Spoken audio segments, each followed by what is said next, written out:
علیہ وسلم نے بہت زیادہ دانت کی صفائی کا حکم دیا ہے، بہت زیادہ، ہر وقت صاف دانت، ہر وقت صاف۔ جب بھی نبی کچھ کھایا کرتے تھے فوراً خلال کیا کرتے تھے کہ دانت میں کوئی چیز پھنسی نہ رہے۔ 24 گھنٹے آپ صلی اللہ علیہ وسلم کے دانت صاف رہتے تھے۔ یہ نہیں ہے کہ سوتے ہوئے اور اٹھتے ہوئے، یہ تو گوروں نے مسلمانوں سے سیکھ کے اتنا کر لیا ہے کہ رات کو اور صبح کو، اور اس میں بھی پورے طریقے سے اس کو فالو نہیں کرتے۔ اسلام میں ہر وقت دانت چمکے رہیں۔ کیوں؟ اس لیے کہ تھوک جو آپ کے پیٹ میں جا رہا ہے وہ تو 24 گھنٹے جاتا ہے نا۔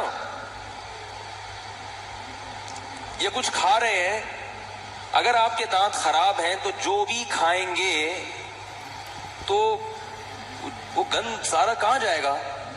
اور دانت میں کوئی بھی چیز لگی رہ جاتی ہے تو بہت جلدی وہ سڑنا شروع ہو جاتی ہے۔ آپ کسی چیز کو باہر نکال کے رکھیں وہ سڑنے میں ٹائم لے گی، لیکن اگر آپ اس کو رکھ لیں منہ کے اندر، اس میں جو سڑنے کا عمل ہے، خراب ہونے کا عمل ہے، وہ جلدی شروع ہو جاتا ہے۔ سمجھ میں نہیں آ رہا؟ اب میں بعض دفعہ لوگوں کے چہروں کو دیکھتا ہوں، جب وہ مسکراتے ہیں تو پتہ چل جاتا ہے یہ آدمی کتنا صفائی پسند ہے۔ مسکراہٹ سے پتہ چل جاتا ہے بندے کو۔ آپ لوگ تو دانت دیکھتے نہیں نا، کبھی دیکھا کریں پبلک کے دانت، کوئی بھی مسکرائے نا تو اندازہ ہو جائے گا یہ کتنا صفائی، اوپر سے چمکا ہوگا، perfume 3 piece suit, tie, fit فاٹ۔ صبح ذرا دانت دکھاؤ تو گھن آنا شروع ہو جاتی ہے، یعنی کیا کیا پھنسا ہوا ہوتا ہے ان دانتوں کے اندر۔ ہمارے نبی صلی اللہ علیہ وسلم ایسی چیزیں استعمال نہیں کرتے تھے جن میں بدبو ہو، اگرچہ وہ حلال ہو۔ حلال ہونے کے باوجود جن چیزوں میں ہیک ہوتی ہے وہ آپ استعمال نہیں کرتے تھے۔ جیسے آپ صلی اللہ علیہ وسلم کلیجی نہیں کھایا کرتے تھے۔ کلیجی خون سے بنی ہوئی چیز ہے، اس میں ہیک ہوتی ہے، حلال ہے، کھا سکتے ہیں، مگر ہمارے نبی نے نہیں کھائی۔ کچا پیاز نہیں کھایا کبھی ہماری نبی نے، حالانکہ جائز بھی ہے، حلال بھی ہے، صحت کے لیے مفید بھی ہے، مگر بھائی منہ میں بدبو آتی ہے۔ امت کو اجازت دی، خود نہیں کھایا۔ اور بہت سی چیزیں ہیں۔ ہمارے حضرت مفتی رشید احمد صاحب رحمہ اللہ تعالیٰ کو کسی نے ماؤتھ اسپرے لا کے دیا۔ ہمارے حضرت خوشبو کے بڑے عاشق تھے، بڑی اچھی مہنگی خوشبو استعمال کرتے تھے۔ کسی نے کہا حضرت یہ خوشبو منہ میں جب کریں گے اسپرے تو منہ سے خوشبو آئے گی۔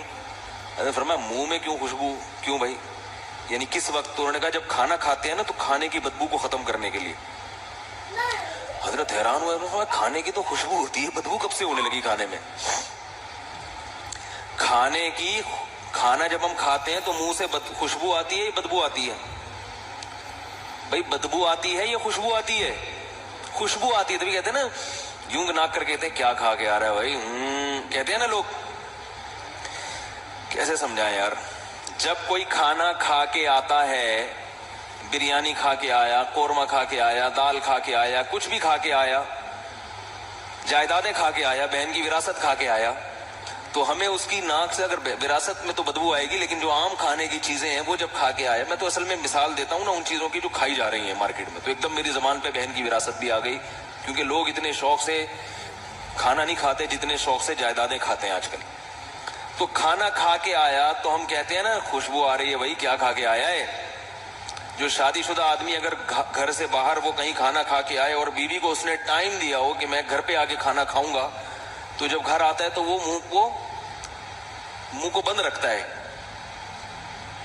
اگر منہ سے خوشبو آ جائے تو بیگم کیا کہتی ہیں؟ کیا کھا کے آئے ہو بھائی، بڑی خوشبو آ رہی ہے۔ تو کھانے میں بدبو نہیں ہوتی، کھانے میں کیا ہوتی ہے؟ خوشبو ہوتی ہے۔ تو حضرت نے فرمایا یہ عجیب اسپرے ایجاد کیا ہے کہ کھانے کی خوشبو ختم۔ پھر حضرت نے تحقیق کی تو پتہ یہ چلا کہ یہ ان کنٹریز میں استعمال کیا جاتا ہے کہ ان کے ہاں کھانے کے بعد بدبو آتی ہے، کیونکہ ایسی چیزیں کھاتے ہیں کہ اس کے بعد ایک ڈکار وہ آدمی برداشت نہیں کر سکتا، ایسی بدبو آتی ہے۔